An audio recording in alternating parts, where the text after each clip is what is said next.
साबकत के हवाले से एक इम्पॉर्टेंट नुक्ता ये है कि समटाइम ऐसा नहीं होता कि हमने किसी के साथ मुकाबला लगाया हुआ है या फिर ये कि हमारे अंदर ये जज्बा मौजूद है कि हम दूसरों के साथ मुकाबला लगाएं और उनको नीचा दिखाने की कोशिश करें।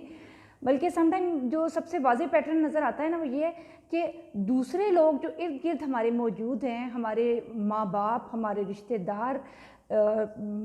हस्बैंड वाइफ है, इस तरह कोई भी रिलेशनशिप है, हमारे कोलीग्स हैं, कोई ऐसा पर्सन होता है जो खामखा आपके साथ ना आपको बार बार ये रियलाइज़ कराता है कि आप किसी स्टेटस में, रुपए पैसे में या एजुकेशन में, शक्ल सूरत में, किसी भी पॉइंट ऑफ व्यू से आप फ़लाँ पर्सन से कम हैं। हमारे माशरे में ऐसे लोगों की तादाद बहुत ज़्यादा है जो इस किस्म की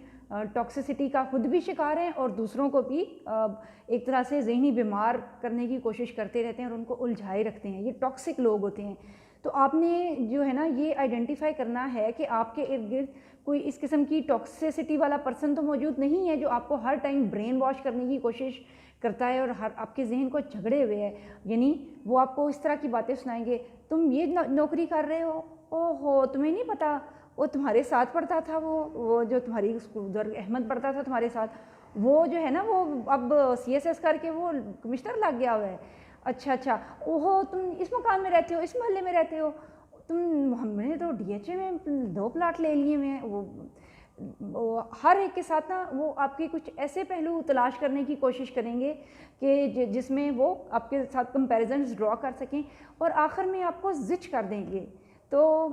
आप ख़ुद से हसद में मुब्तला नहीं हैं और आप ऐसे पर्सन नहीं हैं जो दूसरों के साथ मुकाबला लगाते हों, लेकिन आपका ना खामखा एक तरह से इस किस्म के रवैये जो है ना वो आपको खामखा इस किस्म के मुकाबले की दौड़ में शामिल करने की कोशिश करते रहते हैं। और अगर आप नहीं भी करते हैं तो आपको ज़हनी तौर पर उलझाए रखते हैं, आप अपने आप को एक तरह से महसूस नहीं करते हैं कि आपकी जो ज़हनी हालत है वो बेहतर रह गई है। अच्छा, ये जो लोग हैं जो इस किस्म की कोशिश करते हैं ना, ये इस चीज़ से बहुत हिज़ उठाते हैं कि बेसिकली ख़ुद ज़हनी तौर पर बीमार लोग हैं और ये दूसरों को भी इसी बीमारी में मुब्तला करने की कोशिश करते हैं। ख़ुद भी ये इनको इस चीज़ से लुत्फ़ आता है जब ये दूसरे लोगों को देखते हैं ना कि कोई पर्सन बड़ा खुश है अपनी लाइफ में और वो उसके पास कुछ ऐसे एम्स और ऑब्जेक्टिव्स हैं जो उसने अचीव कर लिए हैं, तो वो ढूंढते हैं, वो एकदम अनरेस्ट का शिकार हो जाते हैं और वो ये चाहेंगे कि कोई आपकी ज़ात का ऐसा पहलू लेकर सामने आए कि जिससे आप ना तकलीफ़ में